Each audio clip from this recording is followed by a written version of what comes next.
I love teaching. I love archery. I love archery more than I love teaching, but I love teaching people archery. And most importantly, I love seeing people progress. And something that I've really wanted to do for a fair while, and I've got the things in place. It took a very long time to get my studio correctly set up to record these and what have you, but it's done, dusted. I just basically put the lights out, put the camera in place and click record. Welcome to a different kind of archery podcast. We're all about the real stories, practical tips and the shared passion for this timeless sport. Join us for insightful conversations with archers, experts and enthusiasts from all walks of life. From hitting the golds to the pursuit of personal growth through archery, we've got it all. So get ready to knock your arrow and take aim at a world of archery knowledge. This is Unstrung Archery. Hello and welcome back everyone to Unstrung Archery, the podcast that dives deep into the heart of archery, from the bowstring to the brain game. I'm your host Neil Hickman, and today we've got an absolute treat for you. Joining me as always is my co-host Nye O'Neil. Hello everybody, and it's my pleasure to introduce Patrick Huston, Team GB Olympic archer, and yeah, he's kindly agreed to join us today to discuss lots of things archery. So welcome Patrick, and if I could ask you very briefly, mate, just to tell us a little bit about yourself, because people know you, but to give people at home a chance to know the man himself. Yeah, well, I've been shooting for 21 years. I first made the GB international team in 2012 for the World Field Champs, made target internationals in 2013 when I won 2 world titles at the World Youth Championships, made my first senior team in 2015, moved over to Telford near Lilleshall Sports Centre late 2014, and professional archery has been my life ever since. I make my living doing professional coaching, and I'm launching some courses, which I believe we're going to talk about in a bit.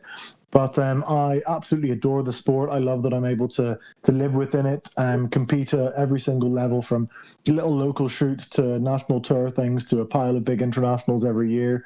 I do not all types of archery, but a lot of types of archery. I'm not any specific purist. I do a lot of field archery. I love indoors, do a lot of target. Shot a little bit of 3D, but not really. And I have dipped my toe in the clout world and yet to visit a flight field yet. Fantastic. So you've been a very, very busy career, hasn't it? So obviously, most people are going to know you from the Olympics. That's obviously you competed at the Olympics yourself. It's a dream that few people reach. What do you wish people really knew about competing at that kind of level? And we're not just talking about Olympics, but the world stage, and not just target either, in field too. I think the single biggest takeaway that most people don't get is how quick it is. When you're competing at a little local shoot or even at national level, they can be quite drawn out. They can be quite long days. Whilst the tournaments overall tend to be fairly long in terms of like they're across a week, but the actual events are incredibly quick. You know, a 720 as one 720 is super fast. A match, particularly in the recurve world, you can win a match, you can be knocked out in 9 single shots. In a team round, if it goes the entire way and a shoot off, you're going to shoot 9 arrows in the entire team round. If it goes the whole way, you can win a team round in 6 arrows each. So the events are super fast and super high pressured, and you have to just hit the ground running, putting them in the middle straight away under the highest pressure, and then maintaining that under the highest pressure. Say your shot changes slightly under pressure, which most people do, your impact point is going to move slightly. If you can't clock that instantaneously, you're going to be out fast and you can snap your fingers and then look around and go, but I was shooting really well, and you may have shot really well, but the group might be really good and not quite in the right place, which we'll also get onto my plotting course as well, because there's no easier way to make yourself get more points than you already are, and points that you already deserve. But by plotting your arrows, by recording your arrows on an app or a piece of paper works fine, so you can see where those arrows are landing and making sure that you're hitting the middle. I use them at internationals, I use them in head-to-heads, I use them on finals fields, I use them at from practice scoring on my own to national tours to every single level above that. But really the key thing is just how fast it is. You have to be on, in order to progress, in order to win the match and move on to the next stage, you have to put them in the middle instantaneously in a really, really short burst. And it's super quick. If you're a little off form, blink and you're done. And I'd imagine one difference being from, say, your sort of slightly more local 720 head-to-heads would be the fact that all the opposition, I'm presuming here, so correct me if I'm wrong, but the opposition, everyone's as good as you, whereas if you're at a local level event, you seed highly, you might get drawn with myself, say, in round one, so a club level archer against a higher level archer, you get that little bit of time to feel out versus someone who's just as skilled as you are as well. It's actually something that I picked up on after, I'm not quite sure, a couple of years of international shooting, that the way that I was able to approach a national tour was actually not preparing me for this, exactly what you say, in an international field. Everybody can shoot really well. Even if you've shot a lower score in your qualifying round, you're on that team because you're one of the best in the country, whatever country that might be. So whilst, yes, the levels might vary between people that can pump out 670s, 680s all the time, people that are consistent 660 shooters, but they're still very, very good. And anybody that can shoot a 660, they can drop a 28, 29, 29 on you. So you have to be able to play that level as well. And what I realized after a number of years of national tour stuff, is that when you rank in the top few in the national tour, your first round, definitely, and probably even your second round, you were going to win unless something bad goes down. But that then means you can relax. And then, as you say, you get to warm up. You get to have a few rounds to get up to the pace that you need to beat those other guys that are around the top level. Because once you get into probably around the top 16, definitely the top 8, everybody is at a very good level, at a national level. And therefore, you have to be on form then. But at a World Cup, your first match is heavy hitting. It doesn't matter whether you seeded second or you seeded 70th, well, 64 Cup nowadays. Let's say you seeded, 7th or 57th, and you would come up against each other. 58th would be. But they all have to be, you have to start off straight away at the highest level. I remember my first ever World Cup, Larry Godfrey, a 3-time Olympian, 4th place in Athens, 2004. He had a bad day in qualifying. It happened. He shot 630, something like that. Ranked 95th. Came up against Rick van der Ven, who also absolute top-level performer, ranked 11th. You rank 11th at a World Cup, you probably think, you're probably in that sort of position that we talked about with the national tour, probably going to have an easy match. But then he's coming up against a 3-time Olympian and former finalist of the Olympic Games, and Larry beat him in straight sets. Thank you very much. Bye-bye. Yeah. It's definitely not something we see down here at grassroots level, that's for sure. It's good to hear though how it happens as well, and I suppose though that focus that you take. Have you found that focus that you've needed to be competitive at the international level? Have you found that's also fed back to competitions during the rest of your program as well? So it completely depends on how much competitive drive I get from the event. So there are certain things will create the pressure experience within me, and therefore the change in my focus levels, the change in my physiology, because your body changes significantly under pressure.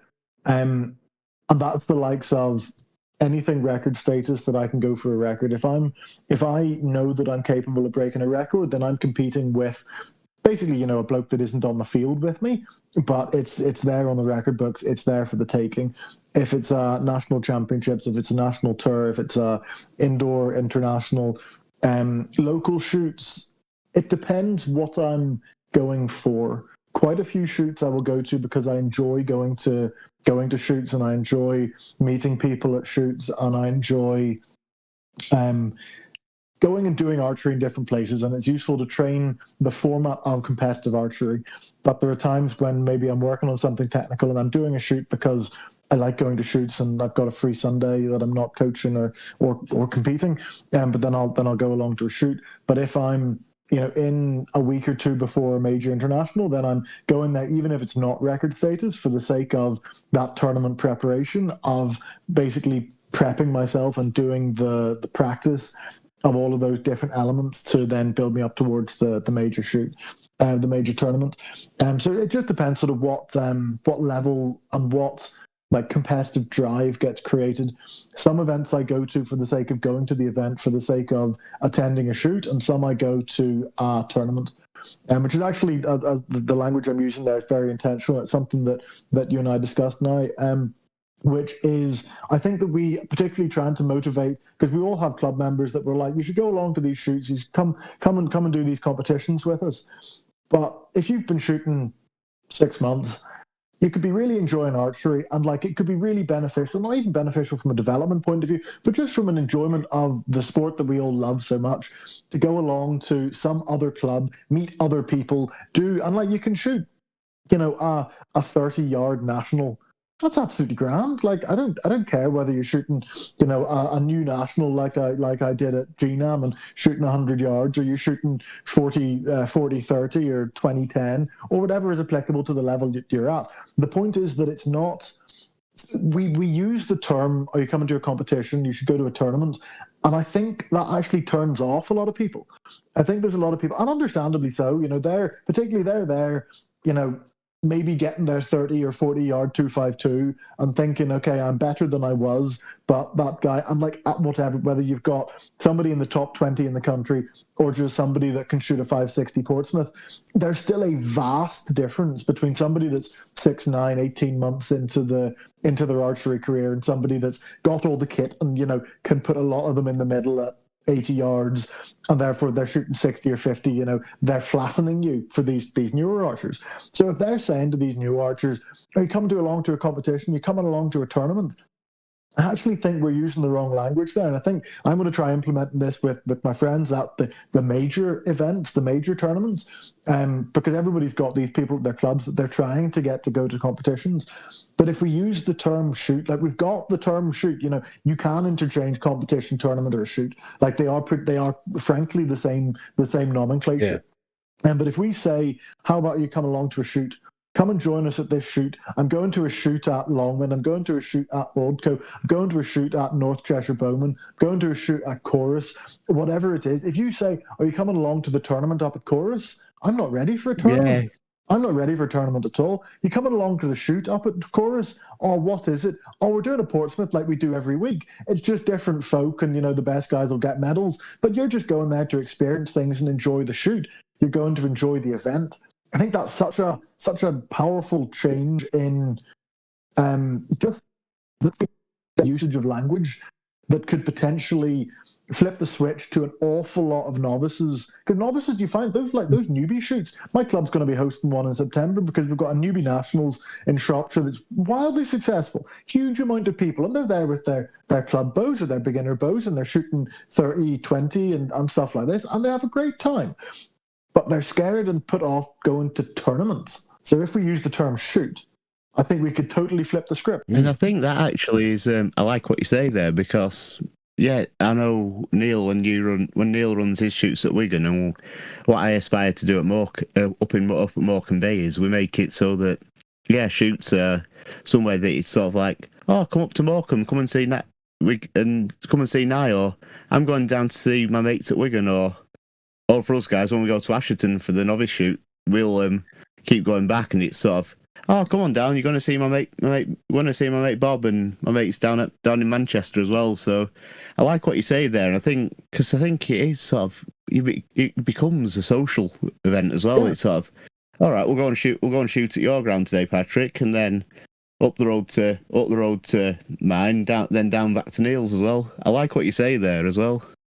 Thank you. I think if we, across the board, and I'm going to go on the AGB podcast and try and talk about this, maybe beers and bows as well, and just try and get the message out as much as we can, because if we could get 10% of the serious archers in the country who are trying to, whatever group of people that are trying to invite people and say, go along to these shoots, if we could get 10% of them to change it to shoots, well, all we need to do is 1%, 2%, 3% more, and suddenly, you've got this flow of people, and then we get a few novices to go because they're motivated by attending this friendly archery shoot rather than this frightening archery competition. I do archery. I can go to a shoot. I'm not a highly competitive, successful archer. I'm not going to go to a competition.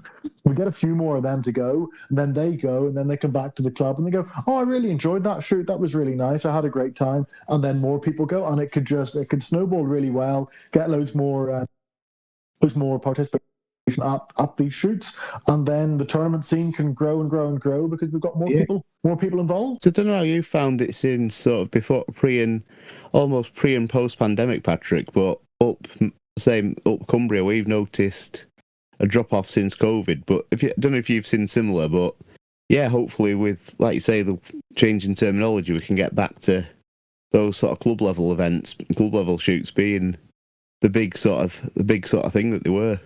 The interesting thing that I've seen is that the national tier stuff is wildly oversubscribed. And the lower, I think I do obviously less lower tier stuff than I might if I was not competing at the highest level, traveling abroad, working at weekends with coaching and stuff like that. I would be doing far more of these local shoots. But they, from what I've heard and from what I've seen, yes, there are quite a few shoots get cancelled. It was worse the few years coming after it, and things have started to bounce back more and more and more, and hopefully that will continue to grow. And maybe with this change in terminology, we can help that. But I think there's just there's a thirst for competitive, or not even competitive archery. There's a thirst for people to be involved in a structured scene. I think there's people want to do something that has some meaning behind it, which is why I hate the fact that we have to shoot 720s and double 720s all damn season. But here we are. That's what most of the ranking points are for. And that means that everybody wants them to get their classifications, to get this, and to chase that ranking points and what have you. But I think there needs to be I think people like it being some unified, linked up, like NGB level, national governing body level organization. They want to do the national tour because it's the national tour. I think something just below it being, not like a B level national tour, but like a national. Obviously, it used to be called the national series. But like, say we had the national tour, that's the elite level version, and then a national series of shoots where there's some combination of points where people see these little shoots as being part of something greater that then potentially allows them to be slightly more purposeful in terms of a progression. Like in Shropshire, we have the Heritage Series, which is national shot. I think there's one in each club. I think there's 6 or 7 clubs that host them. And there's at the end of it, there's a Heritage Series award. So there's trophies for the various categories and distances and things like that. But that then means like it's a fantastic, like they're lovely friendly shoots. It's really, really nice to see. And my club's hosting one in August, and when I can, I get down to as many of them as I can. Not that many, given the demands of my calendar. But when I can, I go along to them because it's lovely to see all these people that I've known, some for years, some new people, some club mates, etc. But they're friendly shoots for people to come and have as their first intro to competitive archery. But if you want to take it a little more seriously, then you can, attend a number of them and structure them together to have some sort of overarching purpose behind them. Oh, so just so I can double check I've understood it right, it's about 6 clubs in Shropshire, and each one holds a national, was it that you said? Oh, yeah. National rounds. Yeah. It's like the whole variety as well, the whole sort of family of national rounds. Yeah, I like the sound of that because I'm always looking for new ways to try and do things locally as well. So I just thought make sure I understood it so people listening might think, oh, that's an idea, something. Yeah. Even if it's just people like me and Neil being Wigan and Morecambe that, even little things like that, I suppose, give people more incentives or more ideas of things they could do as well. Okay, so thinking about, obviously you're very big on coaching at the moment as well. But looking back, what was some of your biggest early lessons or missteps when you were coming up through the ranks? So the single biggest thing that I had go wrong when I was a sort of intermediate junior and progressing up the ranks there was not being able to hold my front shoulder into place correctly. Because I wasn't able to hold my shoulder down for every 2 millimeters I went through the clicker on this end, I was collapsing 1.5 millimeters on the front end. And this led to month after month after month of obviously shooting, but also competing, when I would be holding for a really, really long period of time.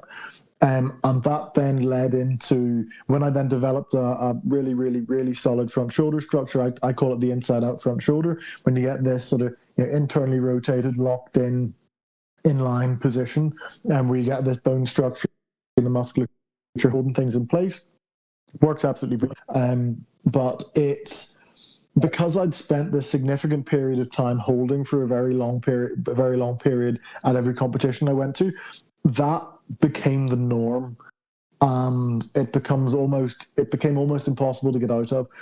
With my athletes, I try to teach them to have a fast shot, because fundamentally what archery is measuring is stability in the X and Y plane, and then balance in the Z plane. And if you can make lots of movement through the Z plane's out towards you. And if you can make lots of movement in the Z plane, then that is easy to balance. If you're holding really statically for an extended and very long period of time, if you want to see an example of me holding a really long period of time, the European champs in 2016, when I qualified for the Olympics, I got an individual bronze medal there as well.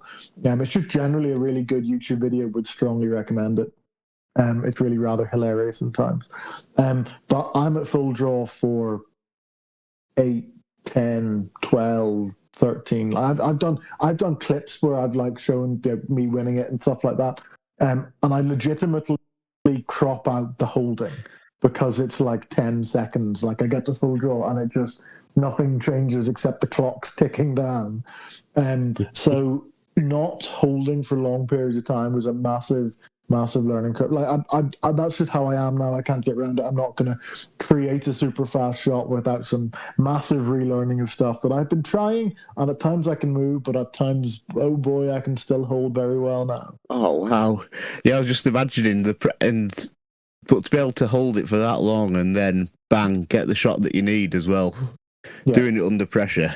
Talking about bow fitness, I know we discussed it on the when we were discussing ideas for the show, but for people listening at home, what sort of things do you include in when it comes to bow fitness? Because I think it's something that we can often neglect to approach in training. Yeah. So the single biggest thing that I can recommend that you do are reversals. So for reversals, you need an elbow sling, and I'm actually working on made in Britain elbow sling with a like textile manufacturing company that I can't guarantee exactly when it'll be out, but it will be coming out. But basically, an elbow sling is a strap that goes over your elbow and then ties to the string. There's a rather simple video on my YouTube page. If you type in how to make an archery elbow sling how-to guide on YouTube, is lots of stuff for people with broken arms. So it has to be an archery elbow sling, but it's a really easy to follow video by my former coach, Richard Priestman. But basically coming up to full draw and holding for an extended period of time and then coming down. I would strongly recommend that people don't do that with their fingers, because most people have an incorrect connection to the string with their hand.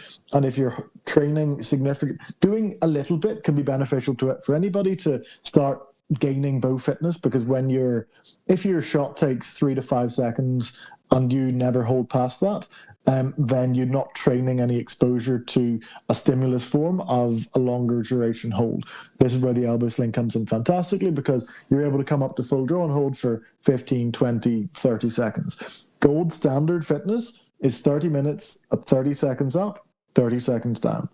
Do not jump into that straight away. You will damage yourselves. Titrate yourself into it, progress up. Something like 15:45 is good for anybody with some mediocre bow fitness. But the elbow sling means that connection to the string isn't there, and therefore you're able to use the bone structure and the musculature correctly. You have your hand incorrectly placed in the string, most people do. Then the musculature pattern that you're going to be firing whilst you're at full draw is going to train stuff that will then be counter the actual intensive movement and force transmission through the tissues that we would be desiring when we're actually at full draw. But any kind of bow drills are going to seriously benefit you. If you do 10 minutes at 20 seconds up, 40 seconds down, that's worth about 80 hours. And 80 hours, if you go into a regular club session, is normally like something like the whole evening, unless you are taking archery seriously and shooting for, 2.5, 3+ hours in the night. So if you can get that in 10 minutes, you'd be astounded how quickly you can develop your bow fitness. Serious recommendation that I would have with regard to that is to do it multiple times a day, particularly if you're working from home. This is fantastically easy to fit in. But if you can pick up the bow a few times a day for a minute, 2 minutes, you'd be astounded quite how quickly your bow fitness will start developing. The single biggest thing is just not going and having big gaps. If you shoot twice a week, you're never going to gain much bow fitness. But if you shoot twice a week and pick up your bow for 2 minutes, like 2 20-second holds twice a day, if you do that 3 or 4 of the other 7 days, then your bow fitness is going to treble in about a month. Nice. So it's easy to, so we're talking quite significant gains for... Huge gains. For what sounds like a relatively minimal amount of time as well. Yep, people don't know the benefits that bow training can really bring you. And how quickly. They think they have to be really hard. If you dose it frequently, if you do like 2 20-second drills once every third day, it's going to help a little, but it's not going to do much. If you work from home particularly, 2 to 3 times a day. You can do 3 times a day, 6 hours apart. Your life will change so quickly. It's incredible how strong that form of stimulus is. But 2 to 3 times a day, a really small stimulus, like under 5 minutes. 1 hold will count as your dose of stimulus. If the kettle's boiling, you just pick up the bow and hold for 20 seconds. Obviously, don't hold while you're collapsing out a line. Hold yourself in good form as long as you can hold that form. But 1 to 3 times 15, 20 seconds, a few times a day, you'd be astounded quite how quickly your bow fitness will increase. Nice. Because it's always the little things that go around it. It doesn't. I don't know about yourself, Dale, or Patrick. When people come to you, people think volume of arrow. It's purely on volume of arrows. It's all the other things that go around it that'll make the massive that sort of separate you out as you go higher up the levels as well. Yeah. Sweet. So to follow on, Patrick, from that about your work on coaching. We're talking, obviously you've got a series of online courses coming out soon as well, regarding different elements of your coaching that you're doing. Just wondered if you'd mind start off with a very brief overview of the topics, and then after that we can start diving into a bit more detail about what you're looking to cover. Yeah, of course. So I love teaching. I love archery. I love archery more than I love teaching, but I love teaching people archery. And most importantly, I love seeing people progress. And something that I've really wanted to do for a fair while, and I've got the things in place. It took a very long time to get my studio correctly set up to record these and what have you, but it's done, dusted. I just basically put the lights out, put the camera in place and click record. And I'm going to have a significant number coming out, but so far I've got a totally free course on plotting. So if all of your listeners would like to have a look, my socials will be pointing to this all over. It'll be in the link in my bio, and it'll be on HustonArcherySchool.com as well. And so totally free. You just stick your email address in, it'll get sent over to you. You make a little login on the page, and then you get going on it. So plotting is about recording your arrows where they hit on the target, because there is no easier way to score more points than to make sure your group is in the middle. How often do you shoot an indoor round and then have a look at the target face afterwards and go, that's really not in the middle? Well, I guarantee you are losing points. And when we go outdoors, and we've got conditions and we've got wind and we've got different fields and all this kind of stuff, if you aren't recording your arrows, if you aren't measuring it, analysing it and looking at it, guarantee you are leaving 3 points on the table. And when I say 3 points, there are not many 3 points in archery. Putting your arrows, and I'm not saying shoot all your arrows in the middle, because if you did that, you'd be out here at a World Cup and it'd be grand. But if you just put the average of whatever you are already shooting anyway, but put that in the middle of the target, then you're going to have more points. I guarantee it. You could be shooting a personal best and have no idea because your group center isn't in the middle. Easy 3 points. Please sign up to it. It frustrates me wildly that more people don't plot. And I would love all of your listeners to take the course, get an app, get a piece of paper with a target on it, start recording your arrows, and you'll hit the target so much better. But then there's a significant amount of other stuff that I've got out already. I've got out as well. Sorry, I've got my 3-dimensional aiming course. So this is it's a really cool idea. I've already referenced it slightly with this. So archery is measuring stability in the X and Y. So how well aimed are you? Stability X and Y, the overall stability of your body. But then it is measuring the balance that you have in the Z plane out towards a target. So if we can control, basically it's controlling the follow through in a very intentional way to enhance your control of the force structure of the bow so that you've got more subconscious control of the direction of the arrow. And it's a trick that you're able to add into your shooting without taking your technique to pieces. It's not necessarily a technical change, it's a technical addition that doesn't involve you. Most people think, okay, I want to get better, I need to learn, how to hook and work on my posture and do my alignment and a string picture. All these things that are really difficult and new. Maybe you have to get a light bow and you have to work with a coach or stand for hours in front of a mirror.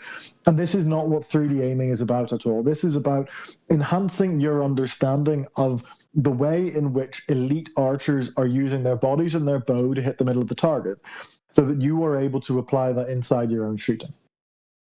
I really like it. I think it comes out really well. I've had loads of people do it, message me, tag me in things, talk to me in person and tell me about personal bests and how much better their groups have got and lots of lovely stuff, which is absolutely wonderful. And I absolutely adore hearing about it. There's nothing I like more than, going to the loo at a national tour and somebody saying, oh, Patrick, I listened to that course and I shot a PB the next day. And it has happened. It's great. I absolutely adore it. Nice. It's that moment people have taken your knowledge and applied your knowledge to be able to develop themselves. Yes, it's honestly fantastic. Being able to help people enjoy progression in the sport that I love. It's I'm a very lucky man that I'm able to both compete and do this myself, and then take the knowledge and the lessons that I've learned over many years of doing it, and then to share them with others, and then enhance their enjoyment and their success in the sport. Like I'm very lucky in that respect. And then the final one that I can't guarantee it's perfectly launched, but I think it will be launched by the time this is live, is my wind course. And that is pretty straightforward. Don't need to explain that in much detail. Wind is always there at almost any shoot you have outdoors. This is something that I'm a certified expert in. You ask pretty much anybody in the national stage and they'll say, oh yeah, Patrick's real hot in the wind. And this is me going, well, I've taught it to lots of people. I've got a wind speech that I can ramble off for about 15, 20 minutes quite easily. But this is me then taking that wind speech, breaking it all down, all of the different elements I could think of, because, there's the wind speech that I do off the cuff with my athletes, and I think it's pretty good and it helps them and they do well. I had a guy that actually from, not quite the other side, he's over York direction, I think. But he's been shooting for about 30 years competitively. National level stuff, like he's a serious archer. And I had a session with him and I'm like, why are your group over there? And he's like, oh, because I can't really see the wind flag. And I'm like, that wind flag, where's the wind coming from? He's like, it's over there. He's like, why aren't you looking over there then? And then he's like, oh, because I look at the flag. And then I'm like, okay, so let's have a discussion about the wind then, because your target flag only really applies on a headwind. If you've got a crosswind, your target flag doesn't mean anything, frankly, compared to the target. The wind that matters is the wind that's hitting you at full draw and hitting your arrow in flight. Where's that wind coming from? I'll give your audience a little tidbit of it. Where's that wind coming from? We need to be looking for the future. So I went into this big long rant about the wind, and afterwards he was like, wow, I've never thought about it like this. That's really, really helped. And like his scores have jumped significantly because we've always got wind. Every shoot outdoors, even on like flat cam days, there will still be movement of air. There will still be like the flags will all like, even if it's totally flat, once every 3 years we'll have a day that there is flat cam and it is just point the middle and shoot. Lovely. Enjoy it. I hope you get a PB when you're plotting and absolutely smash it out the park.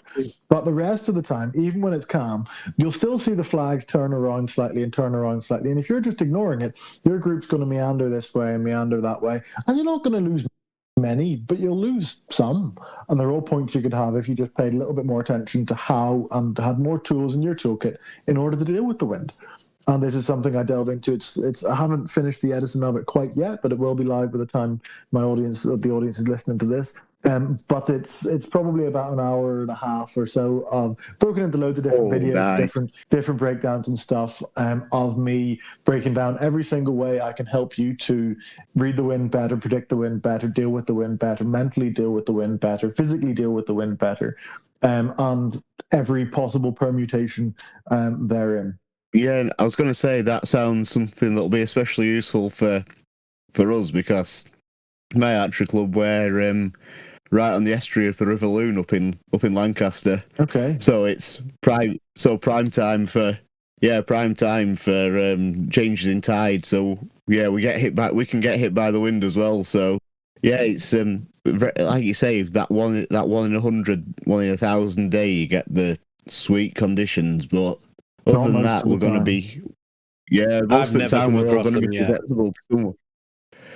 Yeah, have you ever had good, what's it like for yours, Neil? Are you guys still obviously thinking I'm obviously on the borders, thinking about for you in sort of proper heart of Lancashire?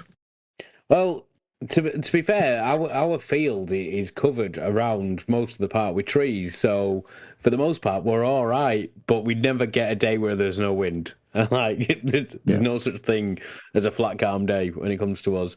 But just sitting there thinking about it, how much that little bit of wind can affect our roads. This is not something that people tend to think about. So I'm really looking forward to that coming out, Patrick. Good, glad to hear it. Well, I'll make sure to get you guys on it as soon as I've got it ready. Oh, definitely, mate. And yeah, that sounds like it. So yeah, make sure we give Patrick a good listen, and we'll get behind you.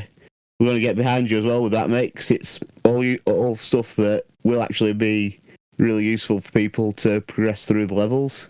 And yeah, it's for archers of any level, really, whether you're straight off your beginner's course or whether you're seasoned archers, it's something we can all pick up on as well. Because I know windage was something I only picked up on properly. I started working after 20 years. I was only then starting to adjust for wind and things, let alone sort of the expertise you're bringing to the table, Patrick, here. Well, on the windage note, my single biggest practice is that I don't move my sight ever. But the way that I deal with it is I'm constantly conscious of the wind and I don't move my sight. If I'm aiming right hand 7 all day, I'm aiming right hand. But that's just how I deal with it. And I cover whether you move your sight, whether you don't, the different things you need to try and do depending on which way you do it. But I personally believe the most accurate way to do it is that every single arrow gets its own individual choice as to where it needs to aim, with obviously as much information as you can bring to that party, and you're predicting it in order to get its best relationship with your group around the middle. Specific things to talk about regarding that. Okay, you can come in. So there's specific things that we do to try and hit the middle with regards predicting the wind. I totally lost the track of what I was saying there. Hey, is that Connor walking in? It is. And also, ladies and gentlemen, we're being currently joined by fellow Olympian Connor Hall. I've got my headphones on, so you can't hear. He's saying hello, welcome to another Olympian. Hello. Yeah, I always end up doing that on Zoom calls to get everyone else joining in the conversation. Yeah, sorry, Patrick, you were saying, mate. Just doing various waffles on wind. It's super important. We need to be aware of it all the time. We need to be predicting as much as we can. And each arrow needs its own individual choice. I don't move my sight so that I'm intentionally aiming carefully all of the time, intentionally making a decision. And I find if I move my sight, then I'm much more likely to miss slight variations or find it slightly harder to aim, from the middle to right hand 10 line. Whereas if I'm aiming right hand 8, I can change that to right hand 7. It's slightly easier. Yeah, so you know exactly what point on the target you're going to be aiming at throughout the day. 3-dimensionally aiming at. Oh. I like it. And he's just dropped there, hasn't it, Nye? Yeah. I'm always a bit slow on the uptake. No worries. It all links together. Funny enough, I've got a grand concept of shot inside my head that I've thought about an awful lot, worked on an awful lot myself, and then, spend 30 odd hours a week teaching to other people, calculating to other people. That then means that it gets pretty thoroughly, it's one of the things I think that's helping me stay at the top level nowadays, is that my understanding of archery is not just conceptual, I do archery and I'm good at it, but it's actually in detail, understood, thought out, methodical, tested, applied, reapplied, retested, broken down, applied to different people, over and over and over again. And that's what I hope to be able to bring to these courses, is not just I'm a top level archer and this is how I do it, but I'm a top level archer, this is how I do it, and how I teach other people to do it, and how I teach other people to do it successfully. Yeah, and the proof's in the pudding. And okay, while we're on the subject of this kind of thing, going back to where people tend to go wrong, obviously the wind is something that beginners don't tend to consider. Yeah. In fact, a lot of people don't.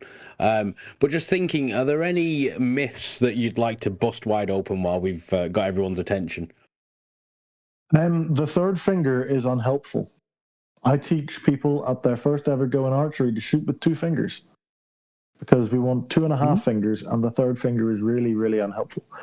People hook incorrectly from the moment they touch the string. This will be a course in the not too distant future. But people hook the string incorrectly from the first moment they shoot. They pull the string to their face, and then after a while they're told about back tension, and then they squeeze themselves around to the back, and they get left with this massive block of tension in their hand, which, if you teach people to have a soft wrist, to relax the wrist, to let the string, if you demonstrate your beginner's course having a wrist like this, they're going to have a floppy wrist. You demonstrate to a beginner's course doing this, then they're going to have a stiff wrist. So if you teach people to have a soft, floppy wrist, really, really lightweight bow, and teach them to have their wrists stretched out, you don't need to tell them about back tension. They'll just have their back behind them. Yeah, at some point you can go, okay, you can move your shoulder blade this way and get a little bit more activation there. But if you get a really lightweight bow, take it on 2 fingers, let the wrist stretch out, pull it behind you, you lead with the elbow, you never lead with the hand. It completely and utterly changes the biomechanic distribution of force into your back. And everybody does it wrong. Everybody. I'm looking forward to getting down the range and trying this out. Yeah. Me really too. Lightweight bow, 2 fingers. See how differently that interacts. And then when you finally put your third finger back on, I talk about having a set of stairs. It's 2.5 fingers. Very, very different thing. And obviously, I'll need to break that down in huge depth in the course so that people are able to apply it. But that's a lot of work to go through all the technical examples of variations and case studies and what have you to work all that. I tell you what, Patrick, I'm looking forward to seeing the course when it comes as well. Appreciate it. Nice. So yeah, that's the single biggest thing. Particular ones where I know everybody. Oh, sorry. Absolutely huge bugbear of mine. Shooting with no extender with your V-bar directly on your bow. So the fact that archery shops are sending people out with this as a setup is fundamentally immoral, because it destroys people's abilities to control their follow through. People are copying international athletes having their V-bar directly mounted against the riser. And international athletes have lots and lots and lots of weight on their bow. And that makes it work because they've got lots of weight on their bow. Most people with that kind of setup have 6 ounces more. Most of them have 12 to 15 ounces or more on each rod. And that means that a V-bar directly on your bow has resistance against the movement of your bow because of the sheer quantity of mass on the end of the long rod. If you have a light setup, if you have anything less than 4 ounces, which most people in this position do, if you have anything less than that on your bow, you have a glorified bear bow. If you pick up a bow, and you'll see plenty of them, trust me, now you look at it, you'll see so many people that are trying and want to do archery, and they've bought their stabilizers, and they're putting work in, and they're trying to copy how Brady Ellison has it, or whoever. And then you pick up their bow, grip it around the handle, and twist like this. it will spin instantaneously as if there are no stabilizers on it. And that's because you've got the front rod is balanced out, the back two rods, and there's no overall mass on it, so they pose no resistance. You put a 3-inch extender in that bow and do the same thing, totally different dynamic, so much more stability. It helps the bow jump towards the target. If you have your bow not jump at all, it's so easy to just drop your front arm instantly. And you'll see this, I can visualize a few people from my club back in Belfast, particularly sort of older gentlemen that aren't necessarily taking archery super seriously, but they're, that obviously like to shoot better. But they're up at full draw, and then they shoot and it goes click, and then they drop straight away. If they put a 3-inch extender on and that bow wanted to jump to the target and then roll slightly, then suddenly the arm would stay up for another, second. And that would then massively help the bow go to the target. Almost every national tour, I think I've ranted about it often enough that it's not there anymore. Hardly anybody actually has that, really, once they get up into the higher levels. Honestly, potentially because I've told enough people that the message is disseminated. But at local shoots, I will talk to between 1 and, depends on how big a group gathers, 10 people and at different points about the difference that this makes. And I'll demonstrate it with 2 bows. I'll go, these are 2 bows that are roughly similar overall mass. Pick that one up, spin it, and the bow goes. You pick the other one up and spin it. I'm like, yeah, it doesn't resist you massively. It's not like it's some, massive 15 ounces on a rod, heavy competitive target archery bow. But that one with a 3 or 4-inch extender, you pick it up and you do that, and it's slower. And in terms of stabilizers, in terms of stability, it's a huge difference. And I honestly wish all shops would stop putting that onto people's kit. And the more people that know, just get an extender. I tell people get a metal extender. Extenders break far more often than they should, just because it's like little bushing, bit of glue, bit of carbon, bit of glue, bit of bushing, and they just come apart quite easily. It costs like a quid or 2 more to get a metal one rather than a cheap carbon one. So get a metal extender, put one in. Don't need to change anything else about your bow. And I'm not going to guarantee you more points, but I would put a good bet on it. Nice. I think that's where I struggled a lot with my when I was shooting recurve initially, is not having that extender there. And it did make a huge difference to me, putting the extender on. I think my grouping instantly changed. And it actually made it was at the point where I was getting that frustrated with archery that no matter what I did, nothing happened. And then it was one of my coaches that were like, just put an extender on, just hear me out, because I was like, no, this is how everybody does it. And like, just hear me out, put an extender on, and literally my groupings went from the 7 into gold, and it's like, that's how. So thank you for bringing that one up, Patrick. But the one argument that understandably people might have against it is, I can't deal with the mass. Absolutely fine. Take off the side rods. And I'm not even saying take off the side rods, put an extender on with the V-bar. You can do that as like a stepping stone toward putting the side rods back on.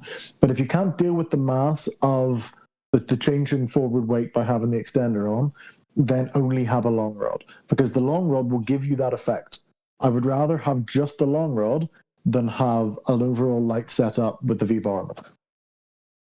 So, and I actually went through that as well when I had long rod and V-bar. I was struggling to handle mass weight, and like you say, take the long rods off. That was where we noticed the benefit as well. I noticed the benefit right away when just by maintaining an extended long rod.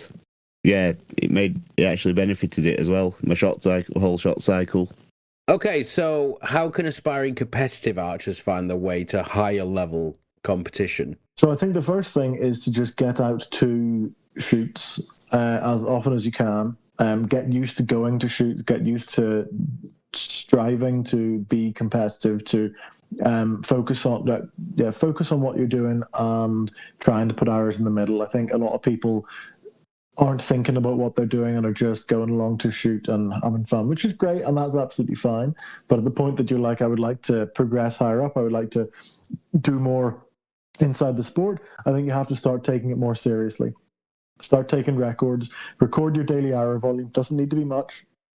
I use a little notebook that I write down every end. I tried using a clicker thing, like we handheld thing, never worked. But apparently, I could hold a book in my quiver and take it out every single end I shoot. And that started in 2022, so I seem to be able to do that. But whether it's a note in your phone, just record how many arrows you shoot every day, because after a couple of months, it starts to become very useful data, so that you can plan your training. But taking records, recording what you're doing, recording what your scores, plotting your arrows. Take the free video course on plotting your arrows so that you've got records of what you do, how you've done. Record the equipment changes that you've done. Record do tuning. Read the Easton tuning guide. Deflect some arrows so that you can do your flets. And there was a guy at the club took archery really seriously. Can I get him to deflect some arrows and tune? I'm like, mate, you've plateaued. Maybe your tuning's wrong. Anyway, take records. Read the book With Winning in Mind by Lanny Basham. It's available on Amazon, With Winning in Mind. I set my world record 6 weeks after reading it. Cannot recommend it enough. He was one of the first, he's not really a sports psychologist, but he's one of the first people to write basically a sports psychology book. And because he was an Olympic gold medalist himself in rifle shooting, it's not specific to target sports, but obviously it works perfectly for target sport. But because he was one of the first ever people to do a book on basically sports performance psychology, he uses this, you know, the way people have, complicated structures and ideas of how they're going to explain, oh, you think like this, and that's this happening, and then this comes in, and these different convoluted ways of explaining the way the mind's working. Well, he uses this wonderful language called English. He talks about the self-image, the conscious, and the subconscious. The most complex it gets is when he says we get a triad state when they're all in balance. That's about the only complicated nomenclature he uses. He talks about mental rehearsal. He talks about positive reinforcement. He talks about a mental routine. It is simple, plain and simple English in terms of seeing things positively, talking positively, thinking positively. To sum it all up, and I use this all the time with all my athletes and competitors, and frankly anybody, particularly if you start whinging about things going wrong or what have you, the more you talk about, think about, and write about something, the more likely it is to happen. So if you shoot 5 10s and a 7, the normal way for somebody to say that, not necessarily saying the right way, the normal way, shot a 57 with a 7. So what does your brain hear? So first 7. off, your brain hears 7. Secondly, your brain hears, I cocked up a good end. Thirdly, your brain hears, I shot loads of 10s and then I messed up.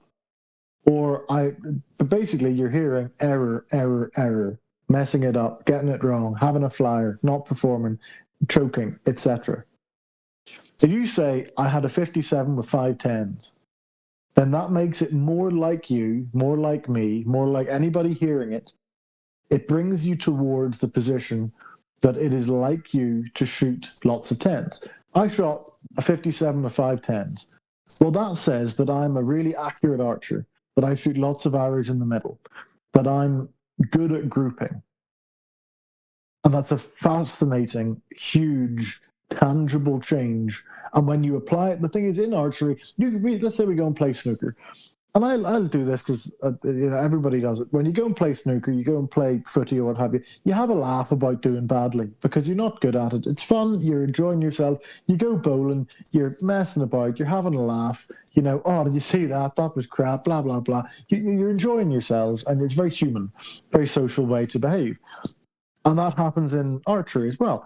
Perfectly fine at the lower levels. But as you start to take it seriously, as you want the results, as you want to improve, as you get frustrated because you're not achieving what you want, or didn't quite get the 60-yard 252, or whatever it is, if your habits, attitudes, and behaviors are the same as they were as a recreational part-time athlete, at the point that you're trying to take it seriously, if you're still laughing and pointing out those errors that you have, and so trust me, the more now that I've made you conscious of this, you will spot so many people come up to the target and they've got 4 good arrows, and they've got 3 10s and a 9, and then a 7 one side and a 6 low left. They'll point out the 6. I don't care about your 6. Look at that lovely group. That's fantastic. Really well done. Good job. Really lovely group. Well done. That's like you. Really lovely to see. Well done, mate. Great group. And I will force it down their throats. I will smack them over the head with it. Well done, great group, and that's fantastic. And they'll say that, and I'm like, do you want to highlight ours? Look at that group. That's fantastic. Look at that. Good job, mate. Really well done. And then over time, I'm the chairman of the club as well, so I'm doing my best to direct everybody in the right direction so the environment that I'm surrounded by talks about it in the same way. Because I'm exposed to all these people and their thoughts, habits, and attitudes about archery. And if they're pointing out all of these things, the whole spending time with people and becoming them, I don't want to absorb those habits. I don't want to absorb those ideas. I want them to tell me, oh, Patrick, I shot a great group. And then I look over and go, well done, Jimmy, that's fantastic. I don't want them to go, oh, I messed that one up. That was terrible. Oh, God, I should have come down. I don't want to hear that. I want to hear, yes, nailed it. Oh, look at that. I love hitting my arrows together. That's the stuff that we want. So that's the single biggest thing I would say. Take loads of records, start taking it seriously, record what you're doing, do loads of tuning, absorb loads of archery information. But most importantly, get your psyche in control. And it's just tiny little things. I'm not saying develop some really complicated mental routine, restructure your entire concept of self and the world and go do therapy and all this. I'm saying stop pointing out the 7s, start pointing out the 10s. Single biggest change you can make to your performance. And I'm taking that bit there about point out the things you do well and point out the 10s. I'm taking that straight back to the club on Thursday as well, Patrick. Please do. I've got him. Yeah, I've got one of my archers. I'm gonna tell that to as well. Okay, so it's now part of the show. It's one of my favourites, where we have a look back at previous competitions. We can highlight some of our favourites, give a shout out to a club that needs a bit more love, perhaps. So, Patrick, have you got anything for us? So I've got 3 specific events that I want to talk about. So the first, it's not so much a grassroots event because it's a national tour, it's also the UK Masters. So you have to be, not quite everybody is a master or grandmaster bowman there. There were some spaces given to people that just wanted to enter, but the majority of people are master or grandmaster bowman. But the really interesting thing that we had at the UK Masters is, it's called a repêchage. I'm not entirely sure, I assume it's French, but it's basically about this. It's effectively a loser bracket. When you get knocked out in the head-to-heads, you aren't done. And it's a really, really nice format because, by the time you're in the 3rd round of head-to-heads at the regular national tour, any head-to-head event, 3/4 of the field has been knocked out. Which, if you think about particularly the price you're paying to come and shoot a national tour, it's absolutely lovely being able to have people. Both of the times I've done it, I've made the podium, so I've just done a head-to-head the way I would normally do a head-to-head. But the fact that everybody gets to continue playing is absolutely brilliant. And it gives people that, it's the same 10 people that make the top 8 and the top 4 at all of these events. So it's the same people getting the experience of progressing all the way up to the top of getting to the podium, but doing matches the whole way through the afternoon, shooting your 7:20 in the morning and then matches. Arguably with the Masters, we do a double 7:20, and then the Sunday is just the matches. But it means that people get to practice shooting a match and then shooting a match and then shooting a match and then shooting a match, which is just fantastic. And it is brilliant training. It's brilliant competitive exposure because you can work on controlling your head, controlling your technique. The really nice thing, the matches get progressively more similarly weighted. So whilst I've talked about this, coming in high and having a much easier match to begin with, well, that guy, okay, he was never necessarily going to beat me, but his next match, much more likely. Say he loses that match again, his match after that, that's going to be a tight match. You've gone from a 570 shooting against a 660 to a 570 shooting against a 620 to a 570 shooting against a 585, and those matches suddenly it becomes far better sport. So there's 2 others that I'd like to talk about, which is the Grand National Archery meeting. So that's held at Lilleshall. I believe it's the start of June. It was the 175th edition of the Grand National Archery meeting this year.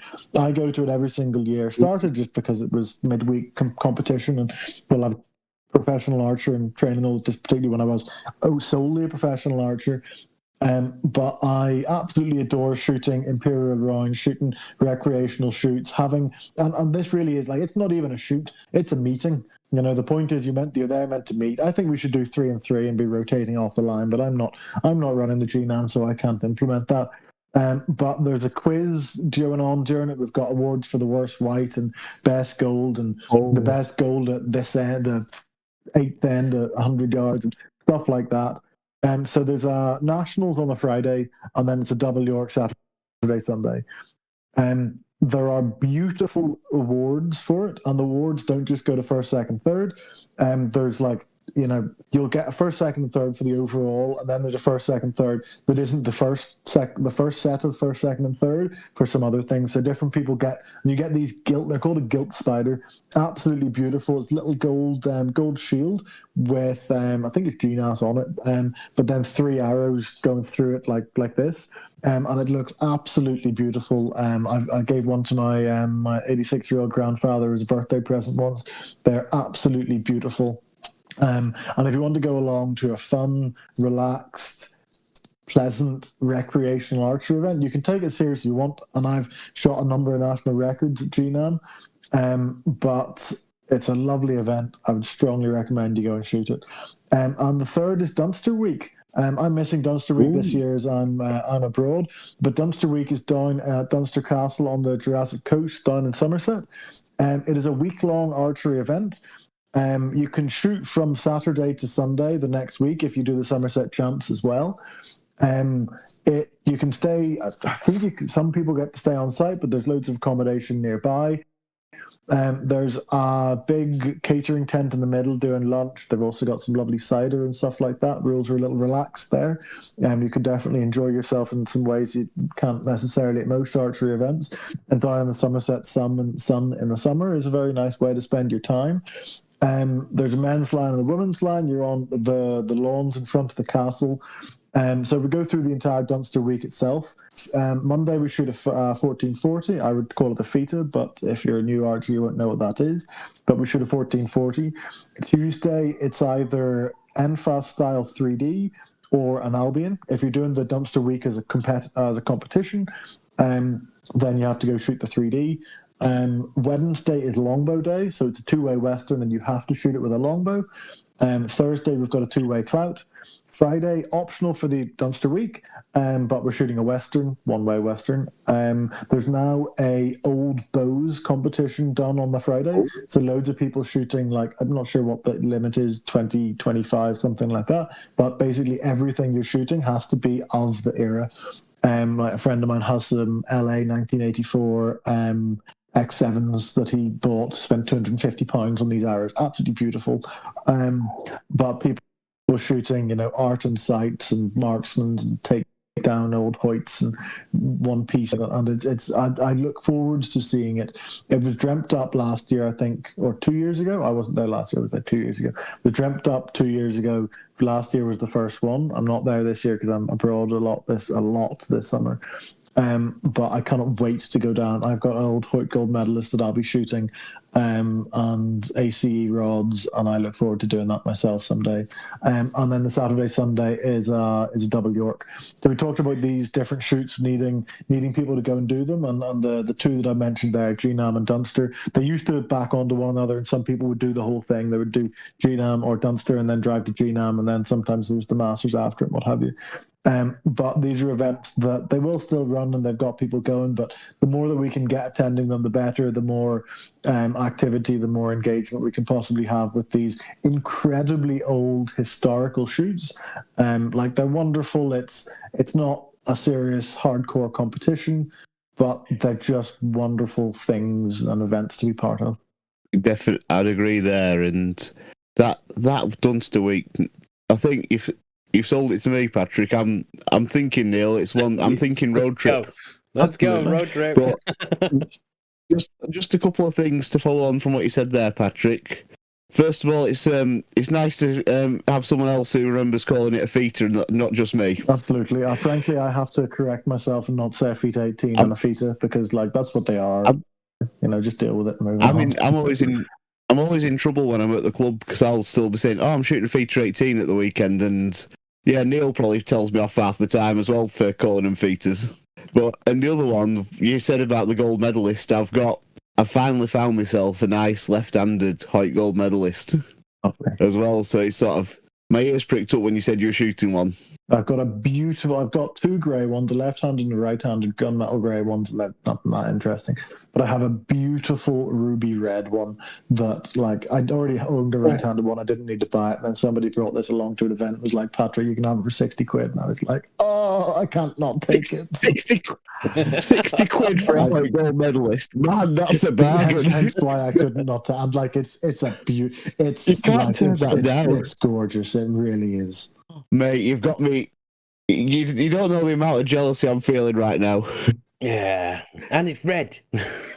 Yeah, there's a reason I bought it. I'll send you a photo when I get home. Oh, nice one! Because I've got a ruby red Hoyt Helix that I shoot still, and nice. But there's something special about the ruby red of Hoyt as well. Yeah. So I had a Postman Pat level red. It was actually a weird aubergine color when I first got it. Hoyt Helix. It's won my first national title in 2011 with it. I got it spray painted, and a club mate of mine that I founded the club with in Belfast is still shoots it, and it is like literally post box red. Like it's not this the colour of my delicious ruby red that we're talking about. This is like pastel Ferrari red. That's my gold medalist. Is that sort of bright red as well? Nice. Okay, so next segment is look what competitions we're looking forward to. Starting off with the Joe Saxton tournament at Chorley Bowman. This is on the 20th of July. This one is usually a very popular one. I believe it's the 12th memorial tournament. It is UK record status down at the Wigan Lane Sports and Community Hub on Wigan Road in Chorley. That, I believe, is £15 for the adults and £10 for juniors, so it's a really good one to look forward to. It's a great atmosphere down there at Chorley as well, so you will absolutely love that one. Nye, have you got anything? Yeah, so 3 for me. The first 3 weekends of September before the national county teams. Eagle Bowman hosting their Autumn Nip, which is a UK record status Windsor round. And then a week later, we have the Cumbria County title on the line. So hopefully we'll get a few NBA archers up there. And if you're fancying a trip to Cumbria, it'd be good to see people. And then last but not least, Sunday the 21st of September is one held by yours truly, which is NBA's American shoot. So if you're looking to come to an event, have your first time shooting an event, or you want to come for a relaxed shoot to wind down at the end of the season, feel free to drop me a line. Patrick, have you got anything you want to add? Yeah, so I'll give you a real quick overview of my competitive season over the summer, because it's pretty ridiculous. And then there's one very specific one that I want to highlight for people to get into. So I'm at Madrid, the World Cup Madrid. Currently, I'm then back for a week. I've then got back for 4 days, national tour in Barnsley. Then I drive over to the Netherlands for the European Grand Prix in Arnhem. Then I'm back for 10 days and have a second selection shoot during that, I believe. Then I fly out to the World Games in Chengdu in China. Then I'm back for a fortnight. During that, we've got the Sunset Challenge, which we'll talk about in a sec. And then I fly off to the World Target Championships. And there's National Tour Final in there as well. Then the World Target Championships, and then direct from the World Target Champs in Korea to the European Champs in Poland, which is absolutely ludicrous in the calendar, I'm well aware. And then I have to do lots of work in between and try and earn myself a living alongside that. But the tournament I particularly want to highlight is the Sunset Challenge. So Sunset Archers is a privately owned field course in Kidderminster direction, which is on, I think, like the 24th, 25th of August. It's on Sport 80. All the details are on there. This is going to be the hardest field archery course in the whole of Britain. I cannot recommend it enough to anybody that wants a challenging day of WA field archery. So get yourself on the entry list for that and get down and enjoy some serious field archery. There's going to be a marked day and an unmarked day. So if you want to do the slightly easier version, if you're not into the unmarked stuff, then the marked day would be the day to do for that. But come along and do the whole thing. Throw yourself in. Why not? Oh, that sounds cool, that mate. Oh, it's going to be absolutely epic. Like, trust me, I cannot wait to shoot it. The thing that's particularly nice, it's 40 minutes from home.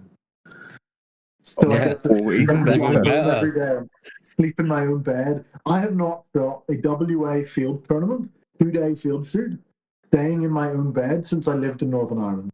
And that's like 11 years. I'm just thinking that for me is like going up to Kendal for theirs. It's sort of like you say, 40 minutes from home. That sounds good, that man. Yes, but it'd be good. It's going to be the best field archery in the country. Sunset Archers, I've shot it quite a lot as an EFAA course. Use it for preparation going internationally.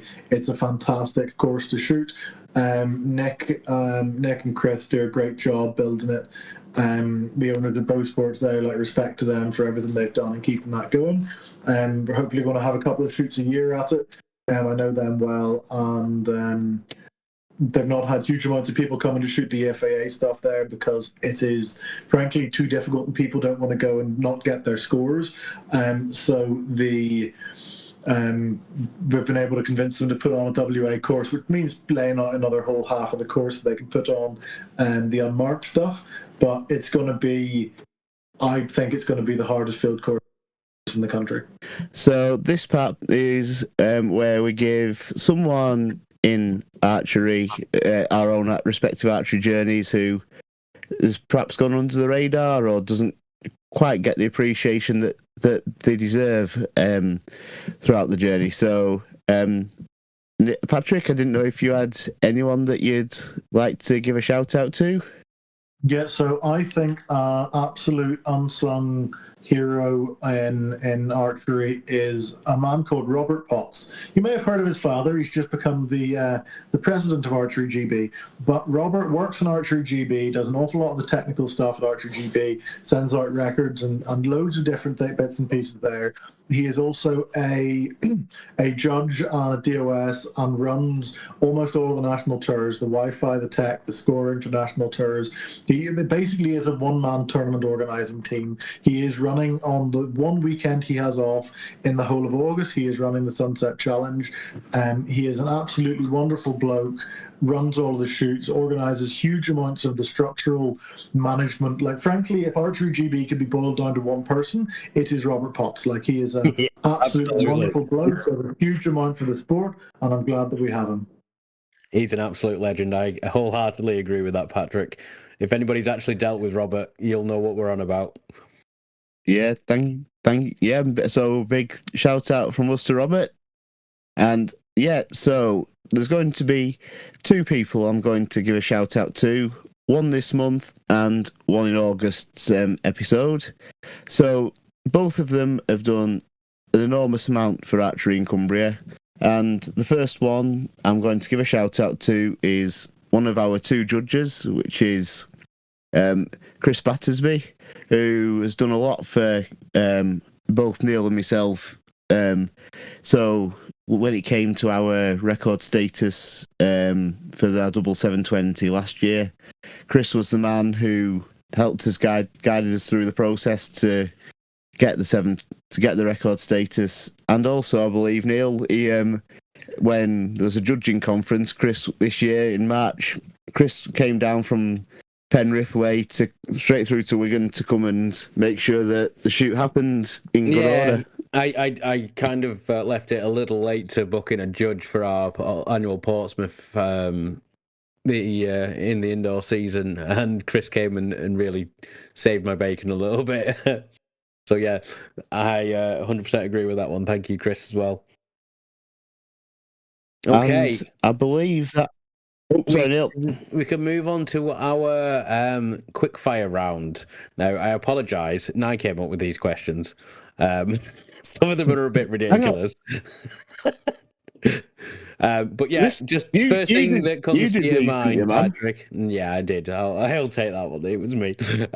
Apart from the marshmallow one, yours is the marshmallow one. But yeah, first thing that comes to your mind, Patrick, and we'll try and get through them as quickly as we can. So, starting off, what's your favourite snack after a shoot?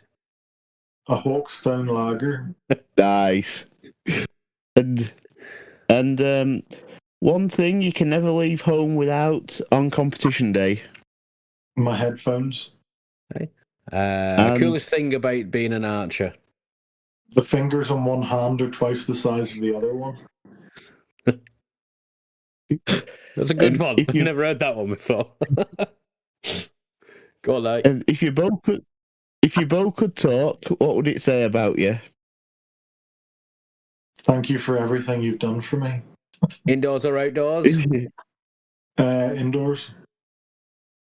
Indoors is banging. Funniest thing. You know how you make indoors banging? Banging tunes. Yeah. Watch this space. We're trying to rig that up for outdoors. So I'm interested to see what you guys have got, Patrick. So, funniest thing that's happened to you at a competition? So, midway through setting my world record at 70 meters in a FITA down in Exmouth, I'd shot 57, 58, 58, and I'd had an Indian the night before. So everybody kind of clocked that Patrick was caning it. And midway through the 60, I think I was 3 or 4 hours into this fourth end, I had a massive fart. Huge. Like, it was loud. And it was Richard White, actually, one of the archers in the men's recurve line. About 5 archers in front of me, turned around. He didn't quite use this language, but he said, "Is that you crapping yourself, Patrick?" And it was, I think it actually happened that I was up at full draw, felt this fart happening, shot, and then let it out. And it was truly hilarious. Oh, I think that one takes the biscuit for the funniest story we've had. Okay, dream place to shoot archery? On the lawns of the White House or on the lawns of Parliament. Oh, nice. And last but not least, perhaps the most important question from the entire podcast. Would you rather shoot 100 arrows at a giant marshmallow or 10 arrows at a moving target? 10 arrows at a moving target. That sounds good. And then more marshmallow for afterwards. Yeah, saving the marshmallow. Everybody seems to pick the marshmallow. I don't understand why. You just eat them. I tell you what, though, Neil, considering when we had Jesse last month, we were thinking about taking out the one about funniest thing that's happened at a competition. I'm glad we kept it in now just for Patrick's story. Yeah. Definitely. Glad that landed well. Yeah. Okie dokie. Well, that concludes this episode. I want to say a big, massive thank you to Patrick for coming on the show for us. We will obviously leave all of Patrick's links in the show notes to all his profiles, to the 3D aiming and whatever courses he's got coming out in the works. But from me and from Nye, thank you very much, and we'll see you in the next one. Cheers, guys. Thanks for having me. Thank you, guys. See you soon.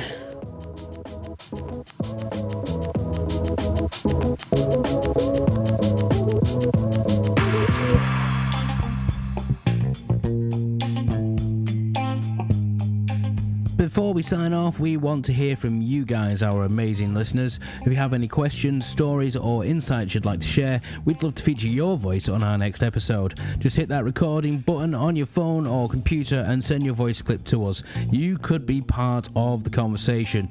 Plus, we are building a vibrant archery community on our Discord server. It's the perfect place to connect with fellow archers, share your experiences, and stay updated on all things Unstrung Archery.